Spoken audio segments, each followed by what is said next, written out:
Hello everyone, welcome back for another video. This one is going to be discussing the up-and-coming Soul Exchange, which is actually happening in just a couple hours.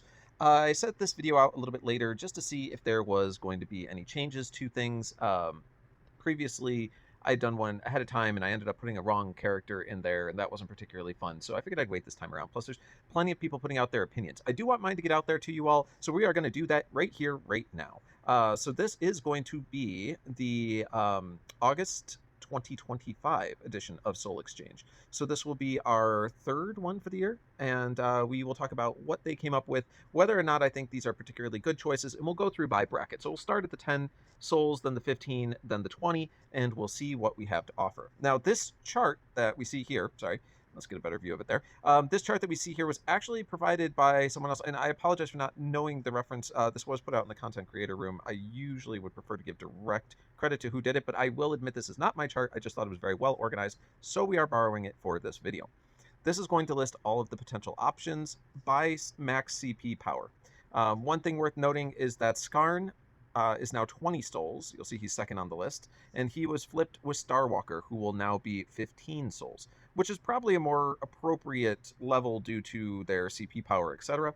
But let's get into this, and we'll talk about why this is kind of all over the place, right? So at the very top of the list is going to be our costume character. This is normally the case. Costumes tend to get that boost from being a costume, so I'm not surprised. I am a little bit surprised it's at 15 souls, though. So the truth is the strongest character you can potentially get will be at 15 souls. Congratulations there. Followed up by Skarn, who is now 20 souls.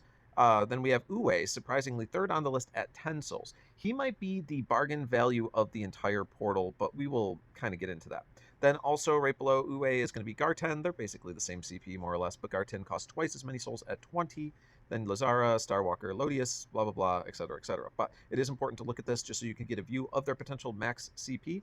And I will point out that in order to get there, you are going to have to fully invest. This includes approximately 7 colored 5-star Aethers, 10 Alpha Aethers. In the case of the costume, it's going to be 11 Alpha Aethers and 8 5-star colored Aethers. So just understand there is a lot that comes in investing in all of these. All right, but we did say we'd break this down by category, so let's go ahead and start with our 10 souls. Now, bear with me because I did take the time to make pictures of all these. We'll go all the way back to the beginning. Where's Uwe? Oh, there he is, Uwe. Okay, so here is a quick picture of Uwe, and we are going to briefly go into what this guy is all about. So he will be of the wizard class, which will help him do extra damage. He is also going to be one of our good fluffy gargoyle friends, which is going to give him a soft skin potential. If you are unfamiliar with soft skin, it is a truly fantastic ability. It allows them to reduce the damage they take by 90% for a certain number of hits. In his case, I believe he gets 4 hits, but as part yeah, so basically that soft skin gives him the 4 hits. Garten gets a little more complicated, but he gets that free soft skin effect, which is pretty awesome. His Aether power will be regen, which is okay. It's not exactly a super exciting thing, but it's fine. It does give him a little bit of healing at the start. And as for his special, we are looking at a slow special doing 850% damage to the target. If the target is less than 50% health before receiving damage, it targets another enemy who has less than 50% health before receiving any damage from this special skill. If no other enemies have 50% health, targets a random enemy. The damage is reduced on each consecutive hit. Each enemy can only be hit once. If hit enemy uses their special skill in the next 3 turns, they will receive 1080 poison damage over 5 turns. This effect can't be cleansed. Okay, so what does that mean? That means you've got a slow sniper who is particularly good at cleaning up wounded parties, right? So if you have multiple characters under 50% health, this guy's going to come in at an 850% hit. If you're under 50%, that probably kills you, right? And then it's going to move on to the next target at under 50% health, then the next target at under 50% health, etc., etc. Now, each consecutive hit will, of course, do less damage, but I will say for 10 souls and being at 1390 CP, this guy is probably the steal of the portal. He's going to be much stronger than your other 10 soul options, which we will get into. Yes, I understand that slow characters take a while to get off, but if you use this guy correctly, he can devastate your enemies, which is super fun. All right, so moving on. We also have, oh, don't look at Garten, he's at the end. Okay, Aviana. So Aviana is a hero of the month from last year. She was an interesting character, fighter class, so she does get the chance to resurrect. She, I believe, is immune to bleeds. I think that's what that passive does, and she does something else. She doesn't really have found a way to look further into the passes, but without waiting till midnight when all these release, that's a little bit more complicated. So she's also going to deal 300% damage to the target and nearby enemies activated at average speed. So that's a pretty good hit for 3.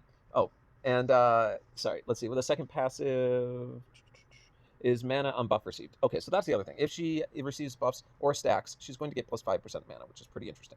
Okay, back to this. So average speed deals 300% damage to the target and nearby enemies. The target and nearby enemies are immune to new status ailment buffs for 4 turns. The target and nearby enemies get target and nearby allies get plus 50% critical chance for 4 turns.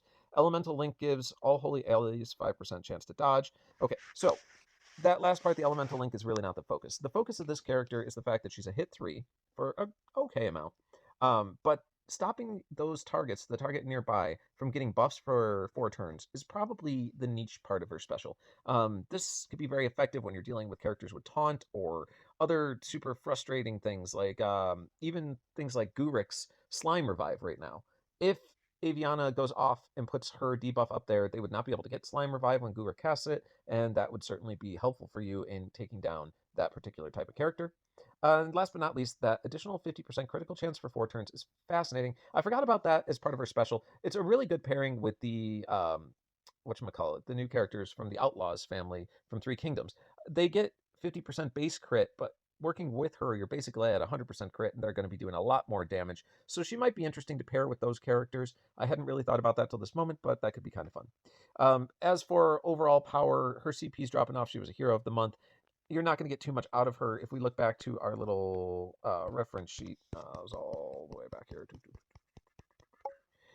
As we can see, and I can't do this for all of them, but I think she's going to end up being up 13, 16. So she's right around mid tier. So that's interesting that she's still that high. But as we can see, the remainder of our 10 selections down here at the bottom are the bottom of the rung. So anything we're looking at from this point forward, is only going to get weaker. Disappointing, but true. So next up, we have Carmenta. This lady is going to be a sorcerer class. She is from the Old Gods family, which is interesting. That was kind of before my time, so I'm not too familiar with these guys, but they do have some really cool abilities. If they ever release costumes for them, I bet these guys would be very relevant again, but as of right now, their stats have just kind of fallen off like crazy. All right, but what is interesting about this particular character is her special. It's the unique utility that she brings. Okay, so what she does at average speed is going to be spreads all of the target's cleansable status ailments to nearby enemies.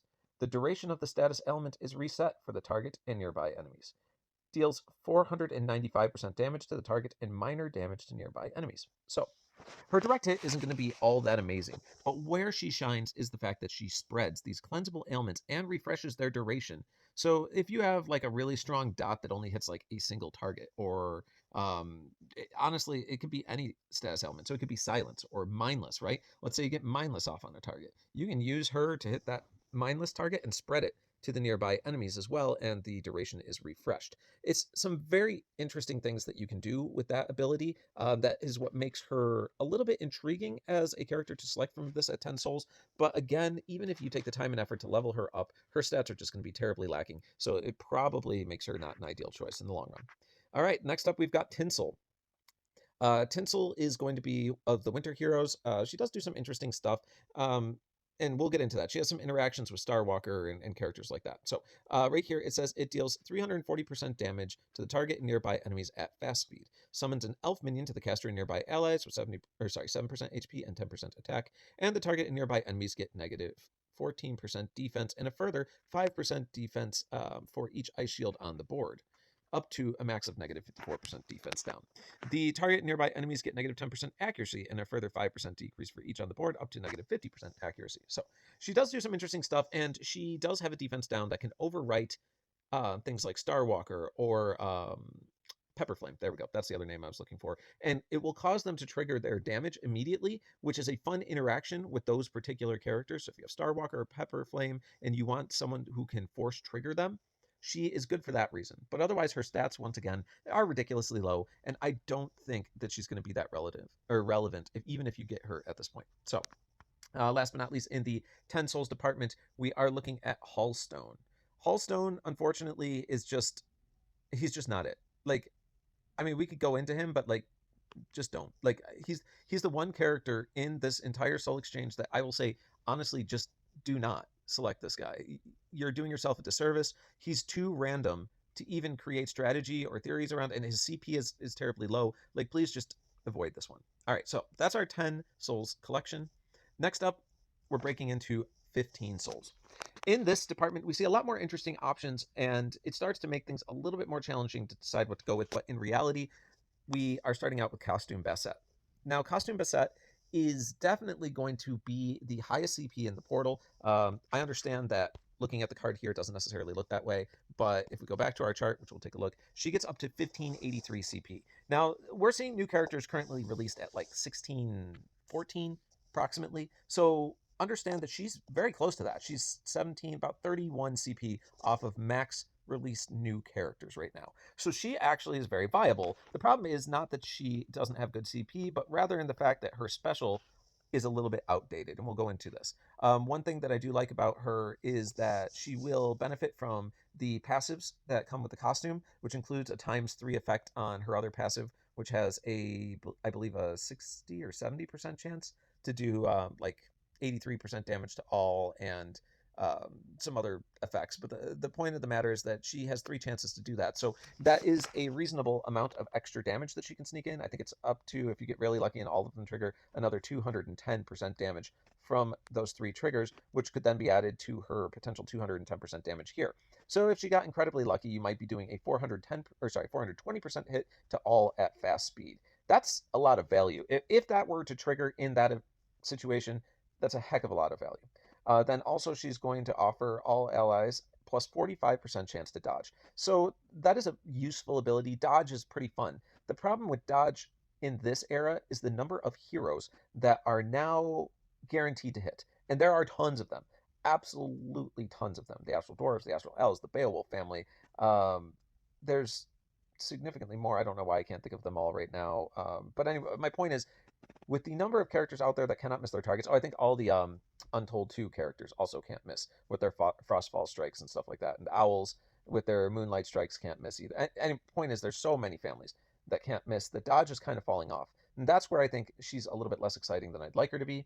And then finally, it says special skill, basically, each dodge gives them plus 10% defense if you are dodging. So Basset, great character, but you have to be careful where you bring her. I don't know if I'd use her as a defensive character. I would use her offensively in wars, but I would make sure that I brought her in a team where people did not stack heroes that were guaranteed to hit, and then that would still be an effective character to help you win at least a war hit. So she may be the best value in the entire portal.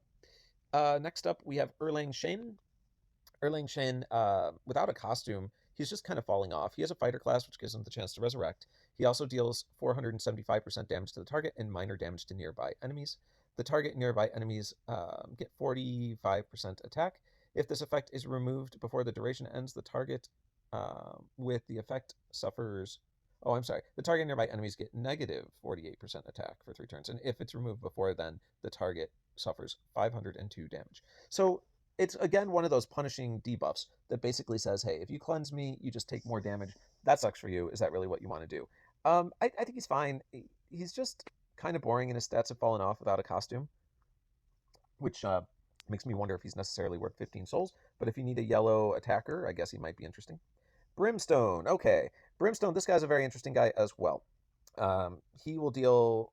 Oh, first of all, he's a construct. So he does get the construct core. That construct core does do a little bit of damage. It's not as much damage as we see out of the new cores from Untold, but what's interesting about this core is I'm pretty sure it is the one that does the mana reduction as it does its damage as well. So that's pretty fun, or at least stops them from earning as much mana. So I definitely do enjoy that. Then down here it says, at average speed, it deals 200% damage to all enemies, summons an Infernal Fiend for all enemies. The Fiend is going to hit the target with 80% attack each turn. Infernal Fiend absorbs healing and disappears with 35% of the target's max health. When summoned, the Infernal Fiend gives negative 54% defense against fire to the target as long as the target has the Fiends. This effect can't be cleansed. All targets get plus 86% defense against ice for 3 turns. So this guy is definitely a fire elemental. Everything he does has something to do with helping out fire, whether it's defense down against fire, defense up against ice. Like, everything he does is great for mono red. If you do like taking like mono red teams in wars and stuff, this guy is a wonderful addition to that sort of thing. His Fiends actually do hit pretty hard at an 80% attack. and it is stacking them on the entire opposing team at average speed. I like this guy. Again, part of the problem is just that he's lagging behind in stats a bit, but he is an amazing combo with other red characters. All right, so that's enough to say about Brimstone. Let's get into Relius. Okay, so Relius, very interesting choice here as well. If you are in need of a Resurrector and you somehow haven't managed to pull one in the zillions of new things they've been offering with Resurrectors recently, like he might be something worth considering. He is an owl, and when this guy came out, he was an absolute menace to deal with. One thing worth noting about the owl that is not listed here is they did add a passive to these owls that does reduce the amount of mana gained by your opposing party by 80%. This is very helpful against certain things. It just depends on what you're up against. Like Nautica used to give a ton of mana, or Ludwig. Well, this character reduces the mana gained by them by 80%, really makes things much more dealable. Also, what else does she do? She's Druid class, so she gives herself little Thorn minions. Also, it says each fallen ally, and this operates at average speed, mind you. Now, most Resurrectors will operate at slow, so she is faster than the average Resurrector. I think the only other Resurrector who was very popular operating at average speed was, or is, Astrid. There we go. That's what I was looking for. Okay, so each fallen ally has a 40% chance to get revived at 30% HP. Recovers 30% health for all allies. All allies get a Moonrise Ward for 4 turns. That reduces incoming special damage by negative 800. Reduces damage by an additional 30% when the attacker is holy. Okay, so why do we like her? Well, one, she's a reviver. Those are nice to have. But I think the reason that she is as popular and it was as much of a menace as she was is that her special is designed in the right order. So you have first the chance to resurrect going off at 40%. If they are resurrected with 30% HP.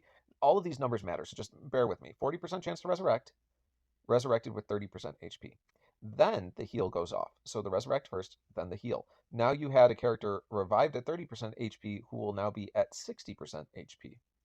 That's not bad. Like, to come back at 60% HP is pretty decent. Now, if that's not enough, she's also then applying the Moonrise Ward for 4 turns, which is reducing incoming special skill damage by 800.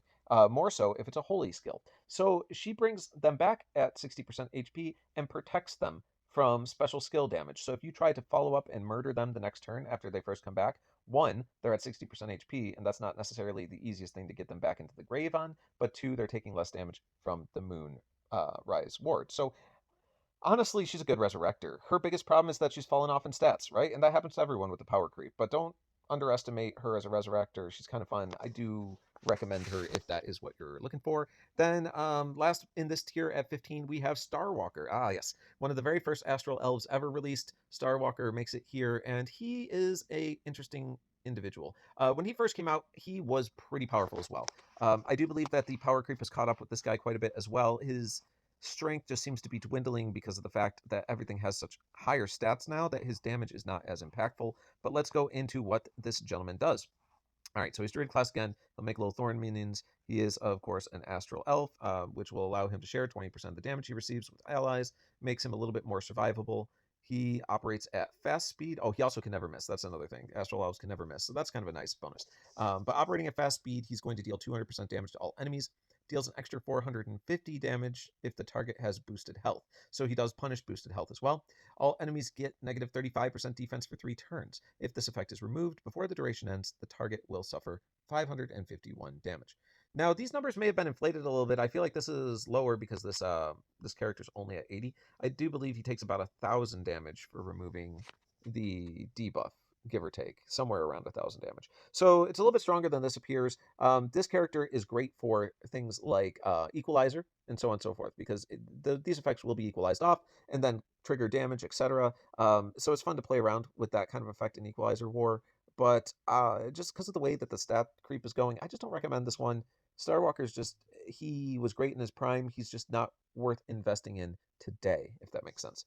All right, so in our 15-star department, what are we looking at? I mean, honestly, I got to go with Basset. Probably my favorite. Brimstone could be good if you want a all-red like damage booster. Pretty fun there. Relius, if you need a Resurrector, honestly, like, I get it, stats have fallen off, but still pretty good character. I like him a lot. And that's where we're at. So in order of operations, I guess I'd go Basset, Relius, then Brimstone in that department. Okay, finally, we have our 20 souls tier. The 20 souls tier, we'll start out with Acid Fire. He is a goblin, of course, but one of the more interesting goblins for sure. And because of that, he's kind of overlooked in a way, but he does create some very interesting things. So let's go into it. He's sorcerer. He has the chance to, reduce the mana speed. He also affects boosted health. So anytime they're taking damage, they have a chance to reduce boosted health, which is fascinating. It was a very cool ability, and I still like it nowadays. But we don't see quite as much boosted health out there as when goblins were first out, but they were such a great counter to boosted health. All right, and then finally down here, let's just go ahead and jump right into the special. Operating at fast speed, we have deals 355% damage to the target and nearby enemies. So that's interesting, right? A pretty reasonable hit at fast. Also casts Wither. The target and nearby enemies get negative 225% and negative 225 defense. So 225 attack, negative 225 defense. That's really not bad for a Wither effect operating at fast speed. That's going to stack up pretty quickly. And then the target and nearby enemies reflect status effect buffs to a random character on the opposing team for 3 turns. This is probably one of his more interesting things here, right? The fact that he reflects. Reflect is such a powerful ability and can really help you win fights, which is why I think this guy is still at the 20 tier, even though he's ridiculously low on stats compared to everyone else. All right, so that's that, and I apologize if I'm moving a little bit faster. This video's going a little long. I expected it to, going over this many characters, but we'll just keep moving. So next up, we have Lazzara. I actually have this guy. That makes me somewhat biased, but I will say Lazzara's a very fun character to have. Mostly because of the utility that this guy provides, which is absolutely bonkers. First of all, his family bonuses is going to give him a flat 35% attack. So although he's falling off stats-wise, his attack is higher than it seems. So his hit tends to be a little bit harder than you would think. Then he also has an effect where anytime someone attempts to cleanse your team, he will give all of your characters 300 boosted health. It can only occur once per turn, but any of your characters that try to cleanse with a special skill will trigger this effect, and he'll give everyone 300 boosted health. It's a nice little passive effect. He also, gosh, you'd think I'd know this by now. He also has a couple other passives here. I can't even recall them all, but I'm pretty sure another one punishes the other team for trying to cleanse.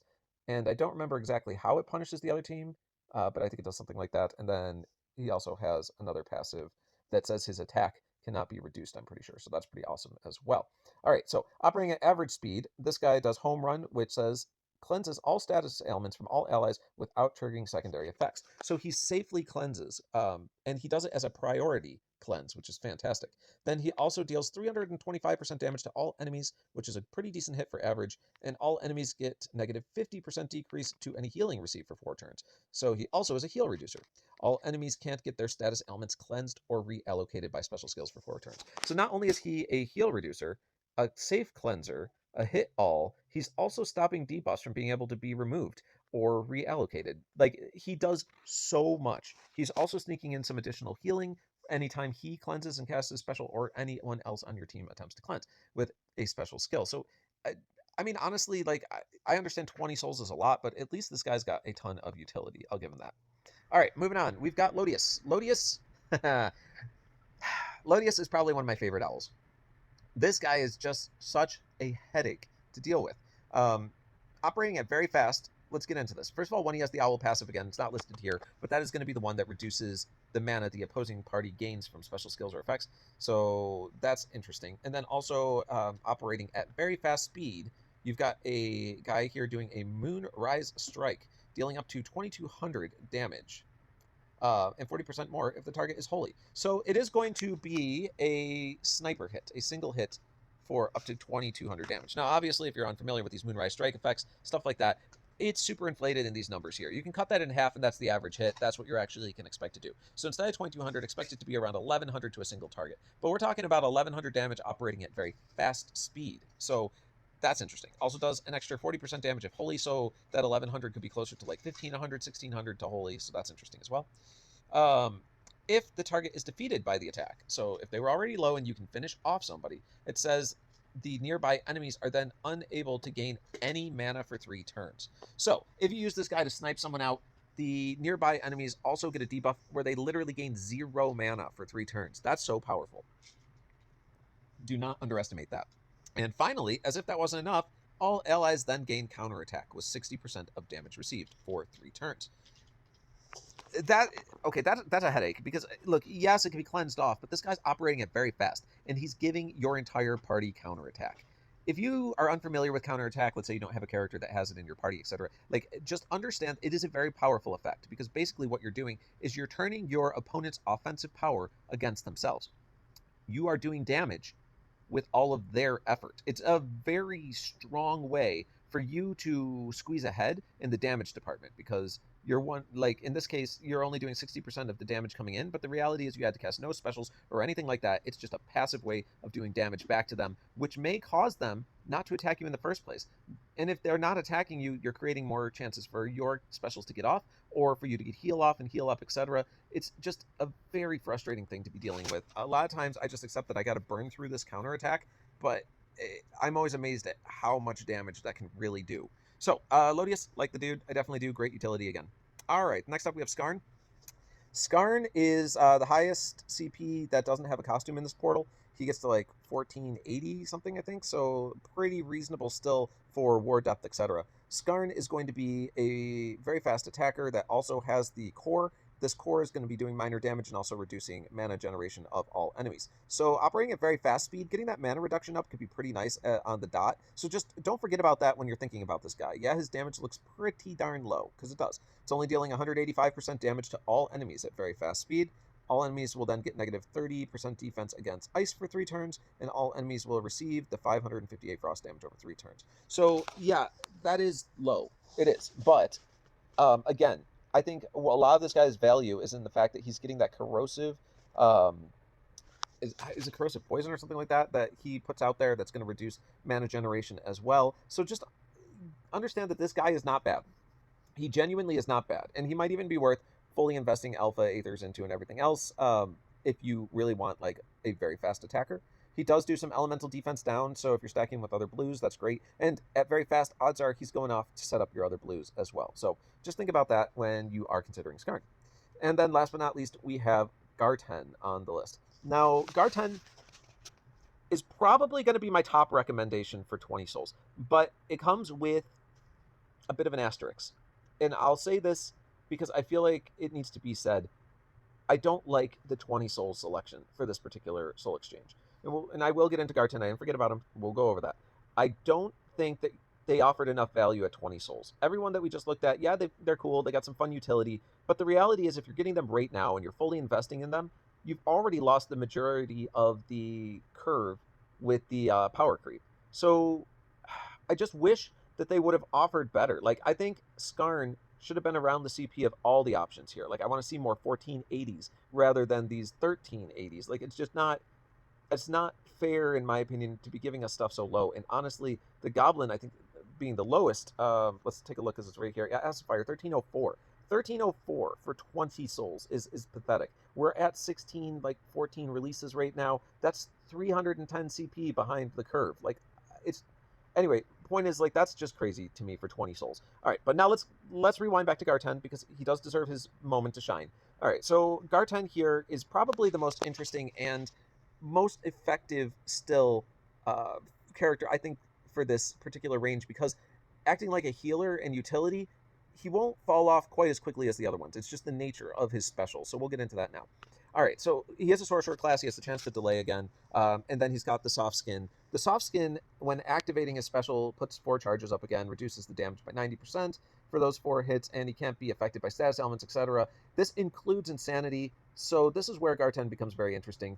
Some of the higher end players will use Garten to protect their entire team from the insanity gain in Insanity War. If you watch your timer and you put Garten's special off right before that insanity goes off, you have a chance to protect your entire team from it because as we go through the special, you'll see he does offer soft skin to the entire party, but we'll get into that. So, operating at average speed, we have boost health of all allies by 700, which is a reasonable amount. Reduce the max health of all enemies by 700 as well, also kind of cool. All allies except the caster received soft skin. So the reason that caster does not receive the soft skin there is because he gets his own soft skin through his passive, so he doesn't need it from his special. The soft skin from the special, as you can see, well, I can't click on the question mark here. Soft skin from the special is only going to give 1 charge. His passive gives 4 charges, so the passive is definitely superior. But the point is, the entire party getting the soft skin will protect them all from insanity if you do your timing correctly. All right, so and then finally it says all allies are immune to new status ailments that affect healing for 4 turns. Remove status ailments that affect healing from all allies. So he also ensures that you can't have your healing reduced through status ailments.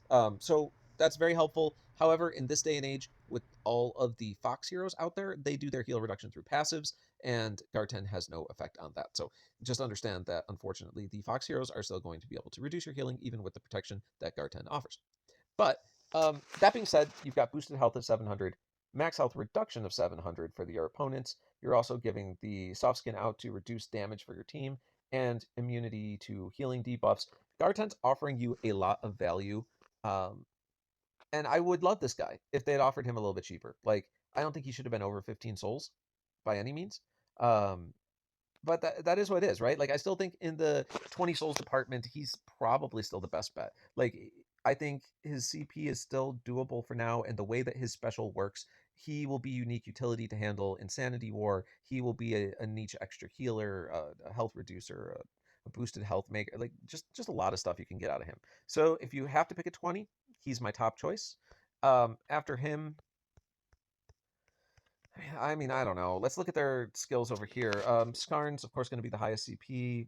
Lazara, I mean, I guess maybe it's Lazara, again, for all of the unique utility you're getting out of him. It's probably that. Lodius is a close second, though. Like, I mean, both of those characters are fine. If you just have souls to burn, like, selecting either one of them can be interesting, and you will get some use out of them. Their CP's just fallen off faster than I'd like. Acid Fire, I like his special, but he's just too low. He's just too low. Like, I do not recommend him at 20 souls. So there we have it, folks. This brings us back to the final list. I know we started here. We can end here just to give you an idea of where everyone's CP is on the max CP list. Just to recap, 10 souls, go ahead and go with Uwe. I think he's by far the highest value you can possibly hope for. 15 souls, your greatest value grab is going to be Costume Basset. If you are looking for a Resurrector, Relius, although falling off in the CP department, as obviously stated there, still a great Resurrector the way the special is designed. And then in the 20 soul range, I'd have to go with Garten being the best choice. I follow up with, I guess, Lazara. But like, again, in the 20 tiers, I'm just not impressed with it this time around. I personally will most likely be skipping this soul exchange. I will want to save for 20 for the next one, and it's hard for me to get to 20 within 1 3-month period. So, like, for me personally, I'm making the choice to probably skip this one. It just did not overly impress me, but I do know a lot of people need their space back and get plenty of souls. So, for those of you thinking about whether or not any of these characters are really worth it, I don't think you're crazy for wondering that. Like, this was not the best soul exchange selection I think we've been given, and who knows, maybe 3 months from now there will be a much better choice selection. Okay, everyone, this was a very long video. I appreciate you sticking around. Hopefully I will trim this down a little bit in the editing process and speed it up a little bit so that you can get through it in about half an hour. Okay, thank you so much. Have a wonderful evening.